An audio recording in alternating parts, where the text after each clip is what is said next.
Welcome back to the Webby and O'Neill channel. And is Marcus Rashford's dream move to Barcelona still on, as Barcelona target Nico Williams signs a new and improved contract to stay at Athletic Bilbao? Nearly got that one proper tongue-tied. But yeah, get involved. Have your say in the comments section. We also do want to touch on Alejandro Garnacho. Very, very quiet on Alejandro Garnacho, Red. So I want to get your thoughts and opinions on where his future might lie next season. Marcus Rashford. Is the door still open to that move to Barcelona? Well, the two names for the last 4 or 5 weeks have been associated with Barcelona. Now Nico Williams is staying at Bilbao. Listen, you've got to say the door is slightly open now for a Marcus Rashford dream move. Now remember, it's his dream move. Could Marcus Rashford have the last laugh on us all? And to be honest, I think the biggest laugh he'll have is looking at me, because I have slaughtered him as a Man United player, bad attitude and everything. The door's open. Is the door open, though? Because like you just mentioned there, and you are correct, that I'm not hearing any actual concrete reports that it's Barcelona that are interested in Marcus Rashford. It's more so from the player and the players' camp who are pushing that narrative. Yeah, it's always been the narrative that it's Marcus Rashford. He wants a dream move to Barcelona. He wants this, he wants that. Barcelona, I've not seen any encouragement in any of the reports saying Barcelona are definitely looking at Marcus Rashford. Yes, we know this conversation's gone on, but that's been pushing from Marcus Rashford's camp. The door's open. Will they get him? I very much doubt it. I still don't believe that they will get him. I don't understand how Barcelona going forward would want Marcus Rashford. But hey, the door's open. One player's now signed to stay at a club. So Marcus Rashford could still be pushing to get in there. I think it'd be very tough. But it's his dream move. That's what he wants. Will he hang on? Excuse me. Will he hang on? We've got about 4 or 5 weeks to go till the end of the... no, we've got longer than that, haven't we? We've got 8 weeks to go till the end of the transfer window. He might just stay at United and hang in there. You just don't know which way it's going to go. Never say never. That's what people have been saying to me. You should never say never. It's football. I mean, I was having a conversation earlier on with you about Rashford and thinking in the last 12 months in a United shirt, Villa shirt, of trying to put 3 games in a row together. Where is it like a 7, 8 out of 10? I just can't see it. And I'm just thinking to myself, do teams like Barcelona, Bayern Munich go for players like that? I can think of 3 games in total of last season with Rashford in a United shirt against Barnsley here in the Cup, Everton at home as well. And then probably 30, 35 minutes in an Aston Villa shirt in the second half against PSG. I mean, top clubs don't go for players like that. Let's have it right. I've not seen anything from Marcus Rashford. 1 game, half a game, that's about it. But if you look over the last 2.5 years at least, maybe going into 3 years, you've got to say to yourself, has there been a consistent Marcus Rashford putting in the goals, putting in the performance, work rate, everything what you demand from top players? I've not seen it. And that's why I've been very, very hard on Marcus Rashford. I think his attitude stinks, and it's stunk for a long time. And Barcelona looking at him, for me, it doesn't make sense from many different angles. The standard of player, is that really the standard of player Barcelona want? Then you look at the wages. You look on top of the wages, what he will demand. You look at the demand from Man United, what they will want for him. It doesn't make sense to me at all from many different angles. But from a performance-wise, he's let Manchester United down really, really bad. And not only that, he's let himself down. Local lad from where I live in Wythenshawe, he's let everyone down there as far as I'm concerned. Yeah, Bird is best. Says Rashford isn't going anywhere. Chris Wheeler just posted on it. I'm sure he'll probably post something different next week when they all return back to training. Take reports with a pinch of salt. That's what I do personally. But David Ellingsworth says, please just get Garnacho, Rashford and Sancho gone. Please, I beg. Just somehow. With Rashford, I can't see, even on a loan deal, can you even see a loan fee even being paid to Manchester United when he's on them wages? I think that's what will end up. And when you talk about the other 2 players as well, I think that's more probable than anything, a loan deal. I think Marcus Rashford just putting everything all his eggs in one basket. I think when he goes back to Carrington next week, I think what United will do with him, Garnacho and Sancho, I think they'll put them on a separate regime where they'll isolate them from the squad. Hopefully that'll incentivise them to find a club quickly. And I do think it will be a loan. I can't see anyone paying for a fee for Marcus Rashford. I look at Sancho. I don't see a fee coming from anyone. I know there's news out there and there's conversations going on. I just don't see it because of the wages. You look at Garnacho, I think there's a fee there. Will we get a big fee for him? I'm not too sure. There might be a sell-on clause with Garnacho. I think he needs to go for himself, really. He's had a bad attitude. Garnacho doesn't want to be here. No, I'm saying with his outbursts over the last couple of months, even wearing like that Villa shirt, how petty and childish is that when he knows he's just looking for a reaction out there from Manchester United fans? It's just something you don't do, especially with another Premier League club. You look at the outburst after the Europa League final, giving it the big I am. I should be playing more minutes. I should be starting. And it's been going on for 12, 18 months now with Garnacho. Little things coming out on social media, either by him or his brother. And it's something that Ruben Amorim just doesn't need in this squad going forward. He needs to get rid of all the negative influences, and not just Garnacho, the likes of Rashford, Sancho. I wouldn't put Anthony in that bracket. I think when he has pulled on a United shirt, it's just clearly that he's not good enough. He's not good enough for the Premier League in the top teams, but he has got an attitude where you do think he will crack on with it. So best of luck to him if he does get a move, and let's hope Anthony does get a move. But it seems to have all gone quiet as well over at Real Betis now with Anthony. Well, you look at Garnacho and you think to yourself, well, who's he had as a teacher? And he's had Rashford. He's just looked up to Rashford, and Rashford's been able to do and get away with whatever he wants on and off the field. He's had a poor attitude. Marcus Rashford says this, says that, has a sulky face, goes out on the booze. Yes, we've had reports of him going out on the booze, having nights out. Well, let me tell you something. There's a lot more nights out Marcus Rashford hasn't been reported on. So that's who Garnacho's looked at, and he's thought he's been able to get away with it. He's not had anyone to grab hold of him and teach him. And you have to say to yourself, that is also down to the captain not getting a grip, because he has clearly seen what Marcus Rashford has been up to and then crept up his Garnacho with his attitude. So for me, Rashford, couple of years, been poor, not been a leader. What you would have expected, and he's not helped. The team should have been built round Rashford a few years ago, and he's just gone on a different path. And unfortunately, inside Manchester United, that's the way with some of these young players they've gone. And Garnacho, for me, he will go. Where? I'm not too sure. How much? I don't know. Yeah, I wouldn't blame Garnacho's attitude on Marcus Rashford in someone he looks up to. Yeah, Rashford should have been that player in this squad, considering he's come up through the youth ranks, etc. A local lad where the young uns should be looking up to him, where Rashford's setting them standards and demanding better from the younger players. I mean, if you're looking at people who Garnacho looks up to, his idols, it's Cristiano Ronaldo.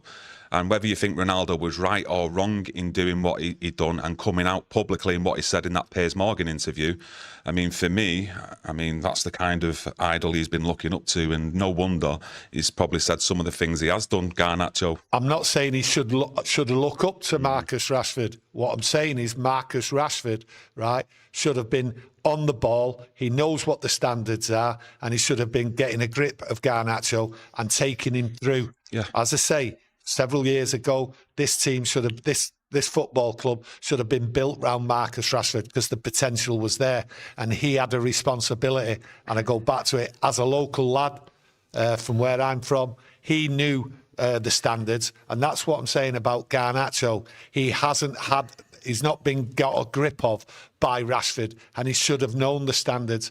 And I also put into blame Bruno for not coaxing him and taking him through and understanding what it's all about. And he's been just left to his own devices, and he's got away with it for the simple reason he's seen players like Sancho and Rashford and many, many others come through and just get away with what they want. Well, things are going to change, and I hope they start changing on Monday when they all get isolated. Yeah, most importantly, though, Every single footballer should be looking at themselves, taking responsibility themselves, instead of, maybe looking for excuses about certain players, taking them under the wing, showing them what the standard should be, not just at Man United, but every other football club.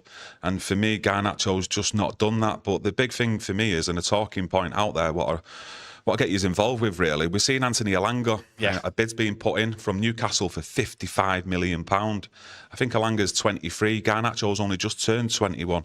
Is that fee of £60 million what United want realistic when you're looking at what's being done business-wise at other clubs? Well, I would always value Garnacho far higher than Anthony Elanga. I think Anthony Elanga was a solid player. I think what you've got here from Garnacho, and we can all see it, he just needs someone to put an arm around him and get him playing football and listen to instructions and be a team player. There is more improvement to come from Garnacho, but that improvement is not going to come at Manchester United. I think a value for Garnacho, 60 million, maybe a little bit more, is on the cards. Anthony Elanga, solid player, that's fine. We got rid of him cheap. I mean, dirt cheap, to be honest with you. Now we might get a few quid back. But for me, Garnacho, there is massive improvement to come. Is the massive improvement from Elanga? You've got the player there. That's what you see. That's what you get. I don't think you're going to get any more from Anthony Elanga, to be honest with you. Yeah, you do say that, but to be honest with you, look at Newcastle's recruitment over the last 2 to 3 years. It's been very, very good. I mean, buying certain players in the midfield, changing the likes of Joe Linton from a forward to a midfielder. And there's other instances of that. Anthony Gordon, I mean, I never thought he'd pull up any trees when he left Everton, but it's proved me wrong and a lot of people out there, and he's a top player for me. And under Eddie Howe and the current squad that they've got, Newcastle, I do think Elanga would actually improve. I think he'd be a real vital player in their team, me. Right, listen, we sold Elanga cheap. We're getting a little bit of bonus back. Could this happen again? That's the question. It could happen again with Garnacho, just to get him out of the club, to be honest with you. But there'll be plenty of add-ons with Garnacho. The priority, what we have here at Manchester United this summer, is to get people like Garnacho, who have disrespected the fans, the club, everything, is to get them out. Selling him cheap, if it happens, it happens. I'm not really bothered. I'm not bothered about the money. I've said it before, the money means nothing to me. United will do the deals, whatever they've got to do, and we'll end up, by the time this transfer window's open, with the players we've got, and then we'll just crack on and then move on under Ruben Amorim. But for me, selling cheap, so what? Me personally, I'm not bothered. United will make it up somewhere. They always seem to do that. Yeah, when you are comparing Elanga and Garnacho, not just the players, what they can do on the pitch, but off the pitch, it's quite clear to everyone that Garnacho doesn't want to be at United and Manchester United don't want him. So that will affect, in my opinion, the actual transfer fee. Elanga's not like that. You don't even hear a peep out of him, do you? In any social media interactions, just out in general. He looks like he's a top professional and just gets on with the graft of what's needed. Listen, when you're comparing the two, there's one simple thing here with Anthony Elanga and Garnacho, right? He's the model pro. The model pro. And United got rid of him, and I think they got rid of him way too early. I think what it was, he was sacrificed so other players could sort of play in that position. I think he was moved about too much. For me, model pro, moved him on too early. Yeah, you even look at Chelsea with, is it Gittins, who's coming over from Borussia Dortmund? Looking at the transfer fee there, was it 40 or 45 million pound that's being reported? And like I say, you're looking then and comparing with the likes of Garnacho and Elanga. Is that 60 million pound price tag fair? But I know with Elanga, if he does go for 55 million to Newcastle, there's a 20% sell-on clause, so Manchester United would receive some money back. If it is 55 million, does that work out around about 11 million pound at 20%? The maths ain't great, but let me know what you think out there.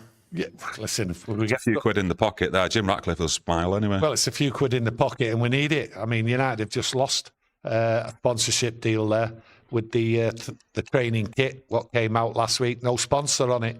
So that's £24 million from sponsorship money gone. And then you've got the hotel chain, what associated with them, they've backed out. Yeah, the Marriott Hotel, they've backed out. So there is sponsors, and there is a worry going down the line. And one thing what United have always done, they've always been able to bring the money in, okay, through the sponsorship. And under Woodward, he was always praised for that side of the business. Everything else, people just slaughtered him on it. So when you start seeing sponsorship deals not being renewed, people walking away, then you've got to say to yourself, what is going on in the background? So every penny counts. I understand that. And I think at this moment, United will just take what they can, put players out on loan to try and reduce anything. We've seen what's gone on. And you just don't know with Sancho. You just don't know with Anthony and Rashford what goes on here. They might all just end up going out on a loan. But going back to Rashford there, to be honest with you, I can't see him having the last laugh. I mean, I'm going to put my neck on the line here. Well, to be honest with you. No, I'm going to put my neck on the line. I cannot see him going to Barcelona, even though the door is open now, and it's a genuine door open. Yeah, just as you were saying that, I've just got up on screen something I've seen from Barcelona. No, not yet anyway. But it's looking like Luis Diaz is actually going to be the front runner that Barcelona want over Marcus Rashford. And as you can see at the bottom there, what Romano's reporting, Marcus Rashford also remains still keen on Barca move, but no actual statements that Barcelona are the ones keen on Rashford, like we discussed earlier on. It's all one way, and that's Marcus Rashford's way to Barcelona, not the opposite. Yeah, it just seems it's Marcus Rashford's camp what's pushing it, which is tells you, or some people would say, and even I would say, that this is how deluded Marcus Rashford is. Luis Diaz, I think he'll stay at Liverpool. That's how I see it. I think Liverpool will keep him. There's no reason for them to get rid of him. I think he's an asset to Liverpool. So for me, it's all Marcus Rashford and his camp what are making these moves. And that's why I say I can't see it happening. The only way I can see it happening is if United end up loaning him and paying a lot of his wages. For me, he's deluded. His camp's deluded. Quicker we get him out, the better. And Titanium, thanks for your super chat donation, mate. Fred Crantham from our members club says, this all comes down to managers' personal judgment on players. Is his judgment right, though, Amorim, on the likes of Rashford, Garnacho, Sancho, Anthony? Well, go back to Erik ten Hag. You know, he was playing him and he was playing absolute rubbish. So there was something going on. People did suggest, why can a player who doesn't run, doesn't move, doesn't get involved with the team, keep getting picked? It was baffling. Was there something in the contract? Is there something going on there? No, listen. I think at the start of last season, though, you know, my memory serves me right, when Erik ten Hag was still manager, mentioned the Barnsley game, he scored a couple of goals, didn't he, Rashford, in that game, maybe more. But then I think it was the following game, he dropped him away to Crystal Palace. And I always remember Rashford coming on as a substitute in that game, and he literally walked around the pitch. Yeah, look. Literally walked around the pitch. If you can get access to that game, go and watch it, and you'll know exactly what I mean. And I remember Erik ten Hag coming out in press conferences discussing Rashford, not as the player, but talking about outside influences around Rashford. When Ruben Amorim come in here, I did say, okay, that Marcus Rashford, the club have told Ruben Amorim, get rid of this player. He's a disease, he's a virus. We don't want him here. Don't treat him like a god or anything like that. This is what's going to happen. We want to get rid of Marcus Rashford. And I think that was one of the things told Ruben Amorim before he come in the club. Okay, this is a bad egg. He's a bad egg. He's a bad egg. And soon as Ruben Amorim come in, bang, what have we got? Garnacho, Rashford, bang, both dropped. Okay, now where we are with them, they're on the bench. And we've seen Garnacho's attitude. So was Ruben Amorim told before he come in, these are the things we want you to do. Mm-hmm. Don't rely on him. Don't rely on him. On that player, just certainly do not rely on him. Sideline him. We're going to get rid of him in the summer. That's what I believed 9 months ago when Ruben Amorim come in, and I still believe it now. He was told, this is what we're going to do to change the culture and the standard of this club. And these people inside this club, whoever was named, these people have not got the standard to go forward, and they will like backstab you. And we've seen the backstabbing inside by these players. Player power all the time. We've seen it over the last 10 years. Well, that's got to end. And I think Ruben Amorim was told, player power ends. We'll back you no matter what. We're on your side. It's now the managers who's in charge. And these players have had a little bit of a sucking, as far as I'm concerned. I think it's Sam in the chat, a few numbers in there to actually spell Sam, so hopefully I got that right, my mate. It says, I want Amorim to go in there on Monday with his fists clenched and his balls swinging. And yeah, there's going to be a lot of agents, I would suspect, intermediaries around players wanting to go and sit down with the likes of Jason Wilcox, Omar Barada, to try and sort some futures out, surely. Every man in there, what's involved with these players, all the suits, okay, all of them, Brailsford, you name it, the lot, they should all be there. And soon as they come down that path, the curly finger, no, come this way. You come this way and you come this way. And they should all be told, and it made clear what's happening for the next 2 months while this transfer window's open. The virus has got to be isolated, okay? And you've got to set the place on fire, and you've got to start from day one. The most important thing I'm waiting for from a club point of view going forward from Ruben Amorim is his interview and what he says about these players and his plans for these players and the team going forward. Next week, that's what's vital. And how many interviews did he give? It seemed like there was one every 18 hours from Ruben Amorim. So it better come, and come quickly, next Monday or Tuesday. You did mention Brailsford, but I know you meant Wilcox. Brailsford probably be on his bike somewhere. No, I mean Brailsford as well. And I mean Wilcox. Listen. It doesn't work here. Listen, he don't work here anymore. No, he's gone to Ineos Sport now, hasn't he? He's done all the structuring behind the scenes, and only time will tell with Brailsford whether, you know, his input into the background actually bears some fruit. But he'll still have a footprint here with the Jim Ratcliffe, trust me. Yeah. It doesn't just get rid of someone who he relies on so much. Yes, he's downgraded, moved away from different jobs and that, but he'll still have a footprint here. Fred Grantham from our members club says, was Amorim given false promises from the outset? Well, we don't know that, do we? Yeah, it's... We don't know that. I think he was given something to do.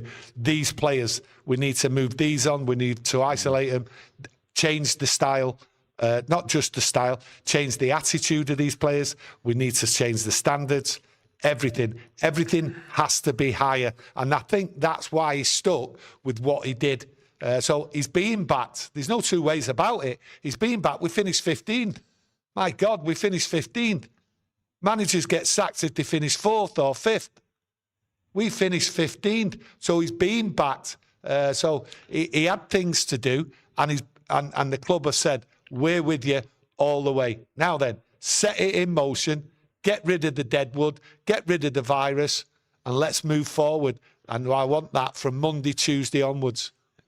Feed in the chat says, Chelsea don't even let their players use the dressing room if they're not needed. Ratcliffe can sack hundreds of staff, but isn't ruthless with his players. Yeah, well, you've got to look at it. Carrington has completely changed now. So when the players come back on Monday, everything should be tip-top, a standard higher.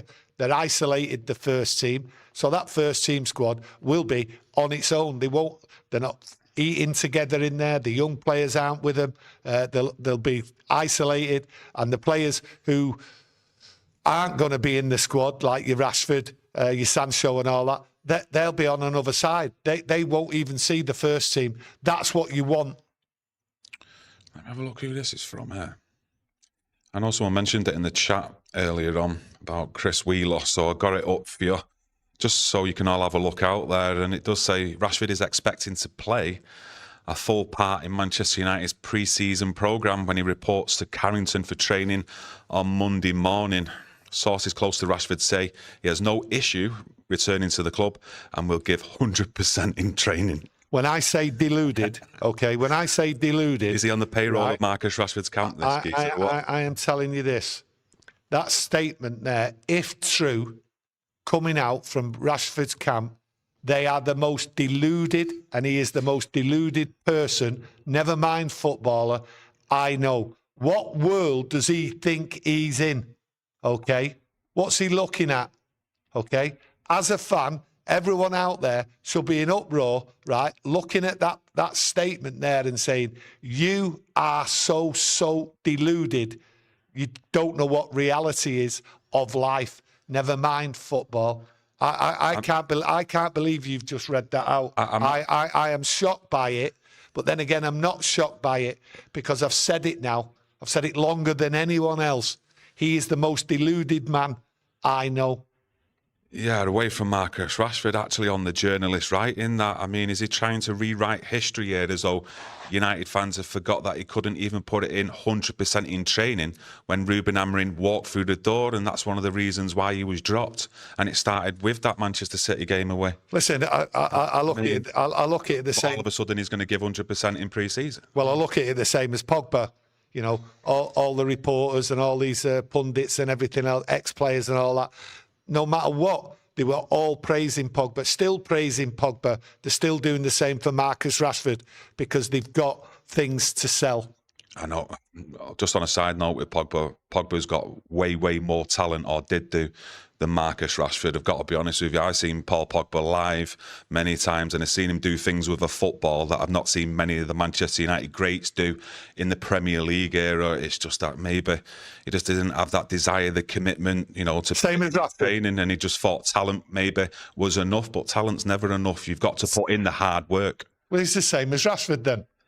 Yeah, but he thinks he's got the talent, thought he'd got there, thought he'd reached the pinnacle, okay, of his ability, and like he didn't have to do anything. He didn't have to keep the standards there. He didn't have to work hard. Now, the difference with Pogba, he was a class above him. He played for France. He won things and all that. So there is a different level. But when it comes to an attitude and everything, that attitude has run right through this club, okay, and virtually destroyed it where it's on its knees. And it has to change. And it has to come from Ruben Amorim. Frogman Brabs says, come on, lads, let's talk positive stuff for next season. Thought that was. Yeah, players out. I think it's more positive than players out. Get the virus out. Let's start Monday, Tuesday. Come on, Ruben Amorim. Let's hear you. We're behind you. We backed you all last year. We finished 15th. How positive is that? Yeah. No one else would have done what we've done as fans, backing Ruben Amorim. We know it's not his fault. Okay, we can still blame him and criticise him. That's a different thing. But it was all back behind him. You know, we was positive. Anyone else would have absolutely been crucified. Look at the Tottenham manager, right? Won the Europa League, got sacked. Yeah. There's no more positive, right, than this channel and Manchester United fans when they're inside that ground, home and away. Oh, if there's positive news, I'll be all over it like a cheap suit. But sometimes you just got to say it how it is with your own eyes and not be deluded. I mean, I just hope we have a big upturn in what we actually seen last season. And I've already said, like in recent weeks, I think Amorim has got a huge job to turn the players' mentality around in that squad from a losing mentality in the Premier League to a winning one. And I don't think just one or two new signings does solve that, but it will make an improvement in this team, and rightly it should do. Any signings will make an improvement on what we had last year, because you can't sign players and play any worse than what we did last year, okay? There's no way that can happen again, all right? All the signings we make, whether it's 2 or 3 or maybe 4, what some people say out there, but I can't see 4 signings. I think that only 3 signings will happen, and that the 3rd signing will only be if we sell players, right? All these players coming in will improve Manchester United. Will it get us up there? In my opinion, not a chance, not for a while, not for a couple of years, but it will put us in a better position to fight and get higher. Now, how high that'll go, I've always said it for the last month or 2 now. I think 8th is a reasonable thing to achieve, especially when you finish 15th.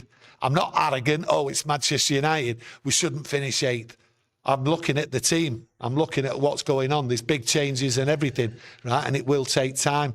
So the arrogance there of, it's Manchester United, we'll get in the Champions League and all that. We made a couple of signings. No, this is reality, okay? There's a stepping stone, and the stepping stone is bringing in a few quality players. quality players, by the way, what understand the Premier League.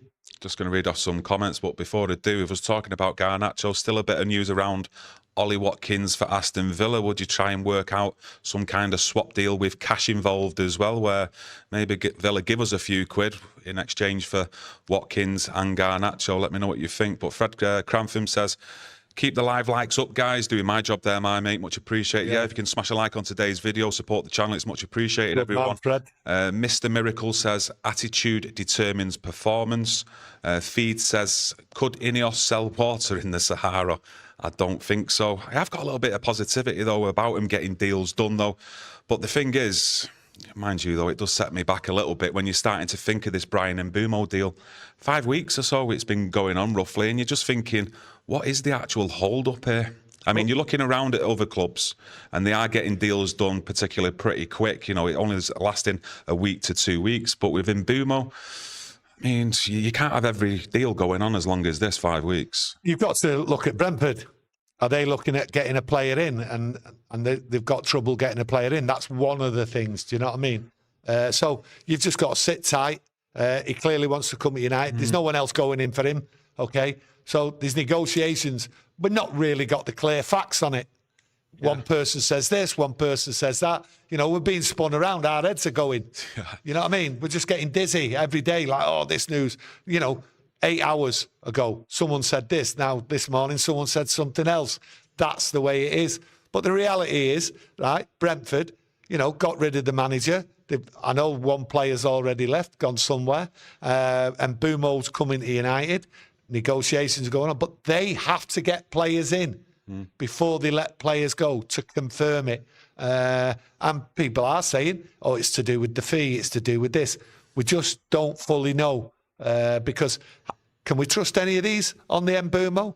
They're all if, but, and all that. You just don't know what's going on. There's no actual facts coming from the club. Everyone keeps changing the tune. Yeah, it does keep changing. You hear, is there? Yeah, you hear one price, what Brentford, I believe, to a one, and then a few days later, it seems like the goalposts are being changed, whether that's facts, and it is Brentford actually doing that to try and get more money out of Manchester United. The so-called base fee, which is a new term I've come across this season from these reporters and journalists, seems to be agreed, but it's all about add-ons, and like you said, they're spinning around like Kylie Minogue, and you just don't know what to believe these days. You just don't know what to believe, but I'll tell you one thing, there is no way on earth I'm believing that £2.5 million is holding up this deal. Yeah.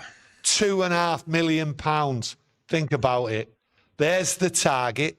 That's what we're getting. That's what Ruben Amorim wants, what everyone at the club wants. And £2.5 million is holding it up.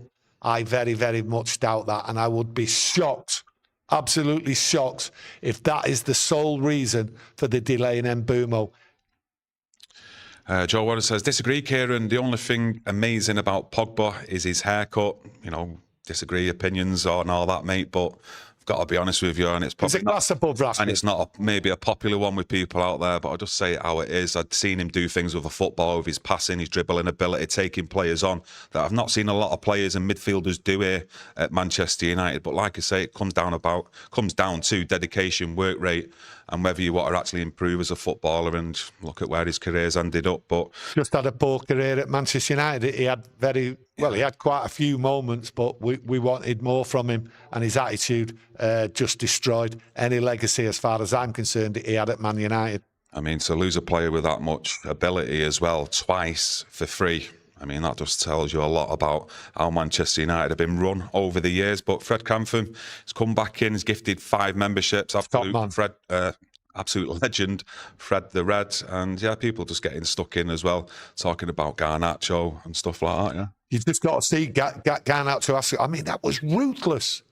And I mean, proper ruthless, what Ruben Amorim did to him, sat in there in front of everybody and told him, you better get yourself out of this club and find yourself a move in front of everyone. I mean, it's not often I've heard that in my lifetime, that a manager has been that ruthless, and it came out publicly and from really good sources within United. So that's the facts of the matter, publicly. So that's ruthless. I don't see how Garnacho would even want to stay he would just walk out, as far as I'm concerned. You wouldn't want to stay. Is that the right thing to do, though, by a manager? You know, let's try and balance it out here, though. Is that the right thing to do, to get a player up in front of the rest of the squad and basically say along the lines of, you better pray you find another club this summer? Yeah, you better pray. You better pray, because they knew the attitude of Garnacho. They know the attitude of Garnacho. As I said previously, right, before he come in, he was told, he's a bad apple, he's a bad apple, he's a bad apple, right? They will stab you in the back. We've seen it for years now, players stabbing managers in the back. Well, he was told, and that's why I say with Ineos, they're backing the manager, right? They know the poison inside the club, the virus, how it is, right? And they knew the players, right? And it is the right thing to do. You don't mess about here with this football club. It's on its knees. Start again, clear it out, and then there's the rules. And you stick by the rules. That's how it used to be. Well, why has it changed? Why has it changed? And that's because players have been able to get away with murder at this club because of the way it's run. Yeah, you do think back to, I think it was the turn of the calendar year. I forget which game it was here at Old Trafford, and Garnacho was substituted and walked straight off down the tunnel. But publicly, Ruben Amorim actually protected Garnacho, and he kind of laughed it off that, you know, all he'd be doing is taking the squad out and paying for dinner. But maybe there's been one too many of them incidents, and maybe some behind closed doors that we don't know about, for him then to react like publicly in front of the squad at United. Yeah, maybe at the time he was sick of slagging these players off publicly. And he thought, oh, I'll just make a joke of it. You know what I mean? Yeah. I'm sick of this. Garnacho again. And in reality, he knew what he was going to do with him, and he knew what type of player he was. Yeah. Chris Bacon says, I hear you, mate. Alarm bells are ringing, people. Ineos are running out of time to bring in some decent players and get rid of the deadwood before the start of this season. Well, it's not the start of the season, and I get what you're saying. It's the start of pre-season I think you should be worrying about, where Ineos aren't getting down to work, getting rid of these players out, because we've all been told, get rid of these players, bring some money in, and that might get us another signing. That's where the problem is. We're running out of time for Ruben Amorim to get with all his players in for pre-season. And when we talk about pre-season, we mean first day of pre-season. And that's been frustrating with the Mbumo one. I don't think it's... I mean, when you look at bringing in players, you know, 1st of September, I mean, the season's old as far as I'm concerned then. We've already had several games. So for me, these players need to be in pre-season, because that's what Ruben Amorim wants. He has gone on in that many press conferences talking about he never had time with these players. That's the way it is. He wants to get them all under his belt in a full pre-season, and he needs it. That's the frustration. So anytime it goes now after Monday, not having anyone in, and Mbumo should be in. He should be in. He should be signed, medical, everything. Okay, and then we should be looking at getting rid of some players and then bringing another player in as quickly as possible. I think that's the frustration out there, because we can all see Ruben Amorim has to have the full backing, and he has to have his squad in right from the get-go, and it doesn't look as though that's going to happen at this moment. Yeah, I would be a bit worried, to be honest, if I don't start seeing reports as of not just Monday, but maybe Tuesday onwards, around like the famous four, Antony, Garnacho, Rashford and Sancho, that they've not been isolated away from the first team. Because like a comment mentioned earlier on, and he was bang on, Chelsea do it. If they're not in the first team force, they just isolate them and they go and train either on their own individually or with the academy lads. So it won't be in with the squad. I can say that, right, from what goes on at this football club and the state of this football club. It's rock bottom, okay? You don't keep these players there. They've been told get out, right? So why have them anywhere near the environment, right? I would absolutely be totally shocked. I'd be on the floor. I would be on the floor if they're training with the first team squad. There is no way that's going to happen. I will have a meltdown. Everyone out there will have a meltdown, okay? We've been promised get out, start again. Right? Let's support the club. Let's support the team. Let's support the manager. That's what they're saying, okay? And we've give that, okay? Well, we'll support you if you do the right thing, because there's been too much of a cock-up for the last 10 years and more at this football club. So do the right thing. These players, Get them out. Treat them like dirt. They've treated us like dirt by not having the standard, what we demand, the club demands. They know the standard and they've let themselves down. So I don't care about them, and many other people out there don't care about them. This isn't me ranting. This is me, Pete. This is me just saying it as it is. They don't care about us. So get out, get away from the club, keep away from the first team. That's what we want to see. And everybody out there who doesn't see that, if it doesn't happen, will be as shocked as me. They don't care about us. I'm sure there's a song in there somewhere, maybe Michael Jackson. And does that apply for Rasmus Højlund? Do enough United fans care about him and want to see him in your United shirt next season? Listen, Rasmus Højlund, if he went, United fans wouldn't care. If a striker was brought in to replace him, they wouldn't care, okay? The point I've always made about Rasmus Højlund is I think United will keep him for another year, okay?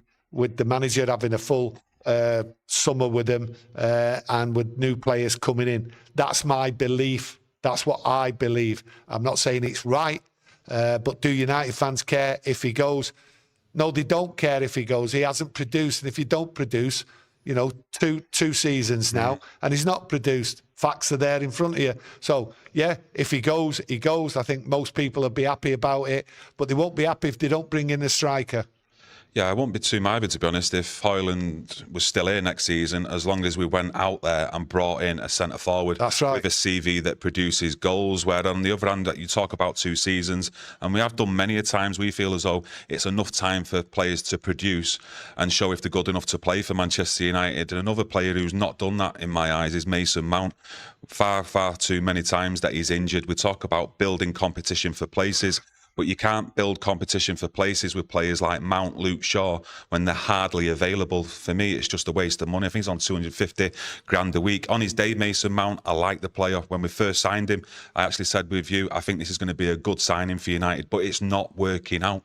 Well, it won't be working out for Casemiro. He's no legs. So you've got to add him to the sheet as well. Yeah. You know, so it's, you know, it's going to be tough.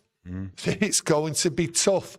And I still think we need a centre-half. I honestly do. Because I think we're threadbare at it. One injury can just send us into chaos at the back.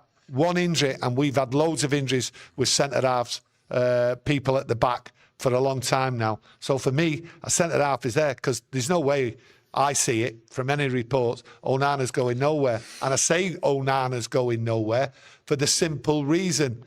Tell me one club or one football fan what can say 5 positives why anyone would sign Onana. 5 positives. Give me 5 positives why any club would come in and sign Onana. They're hoping to turn Onana around and play better, right, with the new setup going forward. That's how I see it with Højlund, and that's how I see it with Onana. I'm trying to think of one positive, to be honest. Well, I'm not, maybe the ball at his feet. Well, you know, that's a positive for him. But I mean, you go back to the start of last season as well under Eric tonight. He actually started off all right. Onana. You look at the Crystal Palace away game. I mean, that double save that he made. Yeah. I think it made save of the month in the Premier League. Yeah. But he did produce some decent saves, and then. Like few and far between, that's the problem. Yeah, but like the rest of the actual team, the starting 11 in the squad under Ten Hag, they all just started nosediving, and it continued really. Even when Ruben Amorim walked through the door, it didn't get that lift, that bounce out of him. But that says a lot more about the squad, in my opinion, and what he has available than actual Ruben Amorim as a manager right now. But let's hope for some improvement, especially in them pre-seasons. Anyway, something to cheer about because it's been far and few between, let's be honest. Yeah, the thing is with the goalkeeper, it's about confidence with lots of players. Is once you've lost confidence in a player, the writing's usually on the wall. And Onana was dropped, remember, because of his confidence. And a lot of people obviously speculated that's the end of Onana and everything else like that. But the thing is, where's the bids? Where's the clubs? There is none. And my belief, like I say, is Onana's got one more year with Ruben Amorim to teach him, to coach him, not just him, the players in front of him, to play a better system and get used to it. That's how I see it. Yeah, don't get me wrong, managers are paid to get the best out of players in the current squad. They can't just keep on replacing player after player. You know, at some point with certain players, you've got to do your best and get a tune out of them. But is he able to do that with Andre Onana, the likes of Rasmus Højlund as well, if they're still here next season? Well, I ask you this. The state of the club, the way it is and everything, you know, how can we get rid of these players? We finished 15th. There's no one scrambling for some of these players, one or two, but going cheap. We're talking about, you know, imagine this: Garnacho, Sancho, Anthony, Rashford. Really, if you look a couple of years ago, you'd have wanted big money for all these players. Big money. Now we're talking, just get them out the club, pay half the wages, get them out. Sure. That's what it's come down to. That's the state of the club, right? We are in dire straits. And that's why I'm talking about next year. We'll have some good moments, we'll have some bad. But carnage and chaos. That's what I said at the start before last season started. That's what I said. Everyone was like, oh, you're miserable and all. I'm not miserable. I'm just looking at reality. This club's got a long way to go. I mean, you don't just suddenly turn it on from that Europa League final. That's the big the performances and all that, the way we played football. Them days can't just be forgotten just like that because we've signed 2, maybe 3 new players. This is a club, right, what stinks inside. Absolutely stinks. Has been run to in the ground. No money. That's how bad this club is. But on the other side, I was hoping you. Come on, United. I know. Come on, a couple of signings. We'll get the football playing. Won't win all the games, but get behind the team. A mad world watching football and supporting your team. Because I see the positives. I'm just trying to remind you of, hey, don't start thinking you're at the top because we've made 2 signings. Life doesn't work like that. I am positive I will be backing my manager. I will be backing. Listen, if he's having bad results next year, right, I'm still backing him because I believe Ineos are backing him because they know how poor it is in the back. That's what I'm saying. No, listen, no matter what the results are, I'd never turn around here and called Amorim all the names under the sun that you do hear out there on other YouTube channels. I wouldn't disrespect him like that. I do think he's a very good coach, but maybe, you know, only time will tell whether it was the right decision from Ineos to bring him in when there's so much change that's needed inside that squad where he's not got enough players financially. It doesn't look like they've got that to actually back him with the players he actually needs in this transfer window to show some improvement. But let's see what he's capable of as a coach because it's a huge summer for him. It's all about backing the manager in the club for the next 2 years. It's as simple as that. And wherever it takes us, it takes us. Compost Smurf says, needs years of good signings and outgoings yet. And as you know as well, you know, clubs out there, no matter who they are, the top clubs, you know, if you're buying 3 or 4 players in a summer, not every one of them players end up working out when you look back 2-3 years later. So it's a huge task that they've got to get every single signing right, and they kick on from when they first kick a ball here at Manchester United. Well, you just got to look like the season coming up now and the season after. We might, right out of the blue, from the youth team or something like that, a superstar come along. You just don't know. You just don't know. We've seen it before. Yeah. You know, another Ryan Giggs might turn up. Young kid on the pitch. You know what I mean? It happens. You know, you look at the class of 92, no one expected that. It just might happen. And United always pull a surprise out. So you never, ever, right, sort of stay down on United. You never keep backing against them because they bring up the surprise. And that's the thing about football. And that's why we love it. You know, we put our time, we put our emotion into it, put our life into it because of the surprises it gives us. Yes, we can have our bad times and that, but we can rally. And we're all about rallying, especially this channel. We're about rallying and backing the club. But what we've got to do right here and now is get them out of this club this summer.